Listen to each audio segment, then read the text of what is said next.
Hello, folks. So, if you don't know me, my name is Steve, and I was diagnosed with liver cirrhosis back in August 2025. I was in hospital last week, and I just finished a couple of days ago my antibiotics. Had to go out yesterday and get my, my repeat prescription. So, I'm on furosemide, spironolactone, lactulose, thiamine, a strong vitamin B compound, and beta blocker. I think that's everything. I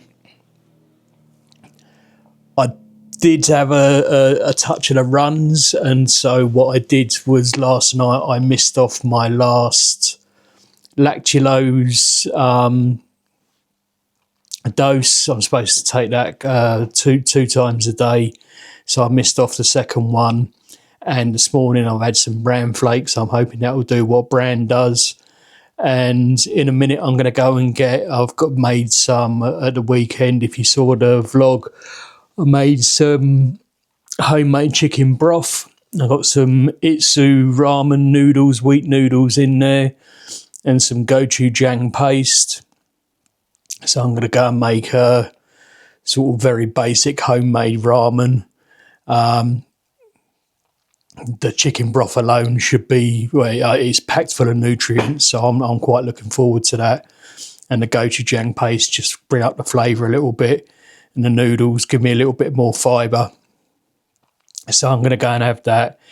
Actually, I'm feeling pretty good, given my sleep pattern last night. So I went to bed about 10 o'clock and I didn't get to sleep until about 3 a.m. But then my Google Fitbit Air says that I had quite a lot of REM sleep, which it thinks is probably my brain trying excuse me, I'm yawning now. Trying to cram in good sleep in the limited amount of time available.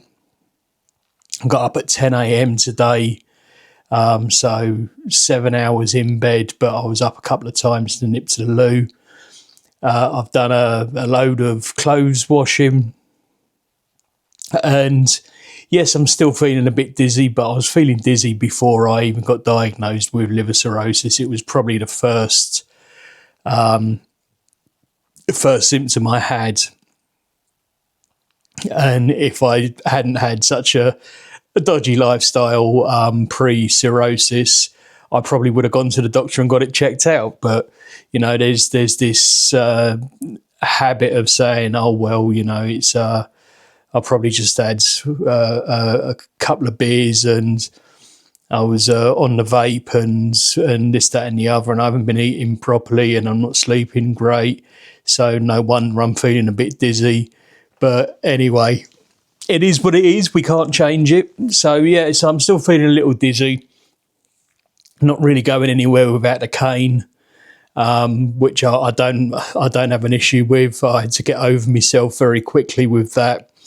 You have to get over yourself very quickly with a lot of stuff on this. Sort of like, especially where the incontinence and stuff like that is coming into it. I still have a little bit of stomach pain around where the blood thinner injections were going. That's still subsiding, so it's going down. And my weight has gone down again today. So look, I don't obsess over my weight every day. If it goes up a little bit, down a little bit, that's fine. What I'm really looking for is the trend, because I've been in hospital now 4 times where the ascites and edema has just catapulted. And when that happens, that's when I tend to get an infection. I'm not clearing out the toxins in my body. So I tend to end up very dopey, lethargic. hepatic encephalopathy. Cool, that's a big word. So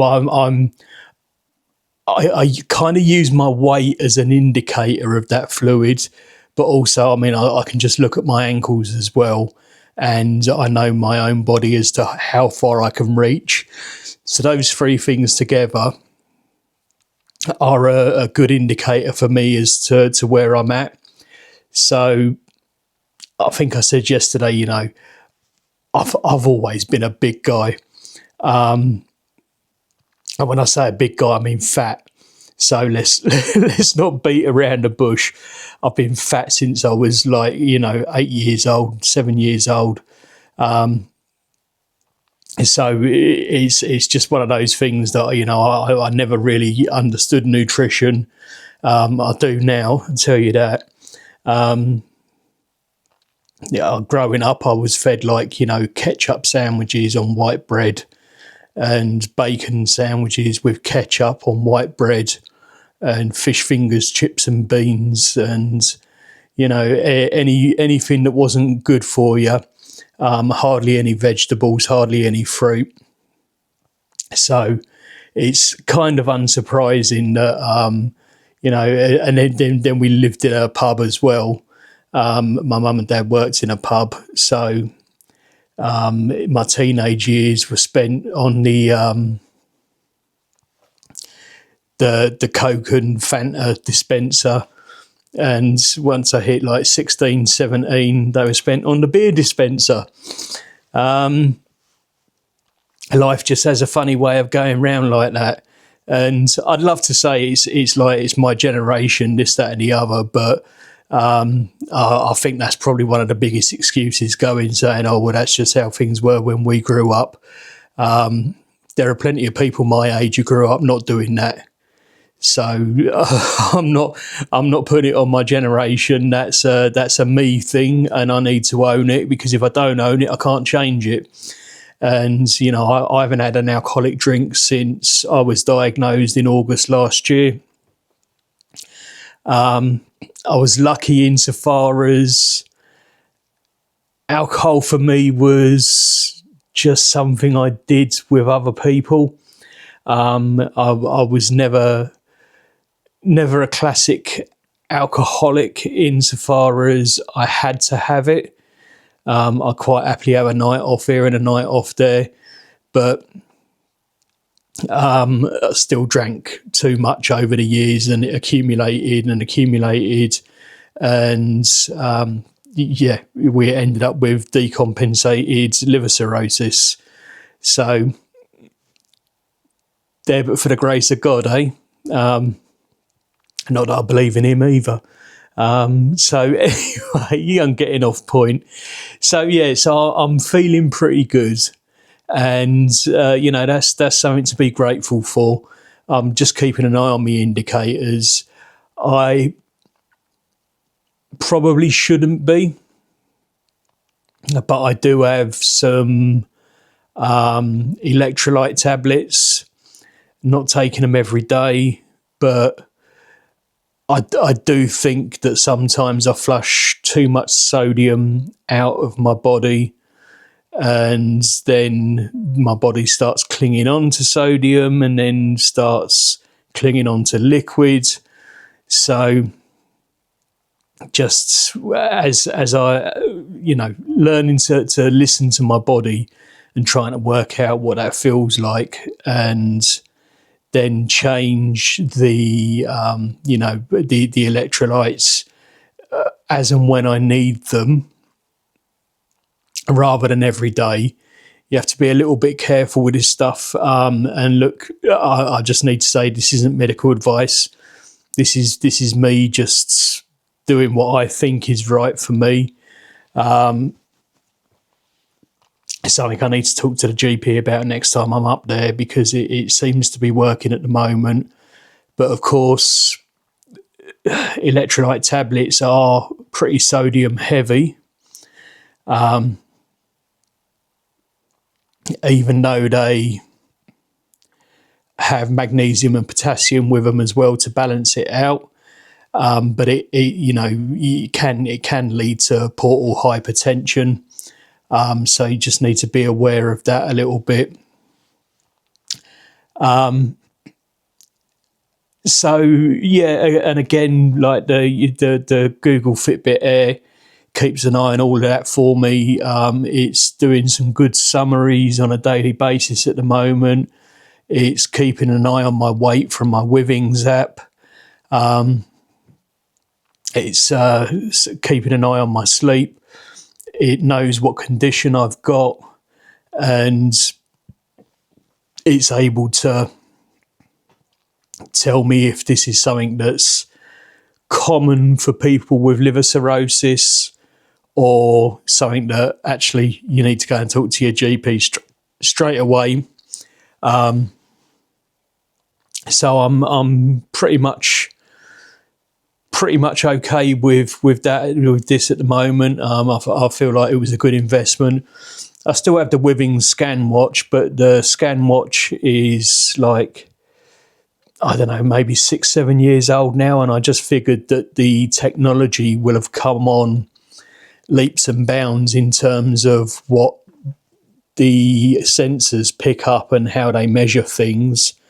The scan watch I got originally because I wanted something that looked more like a watch than a digital face thing.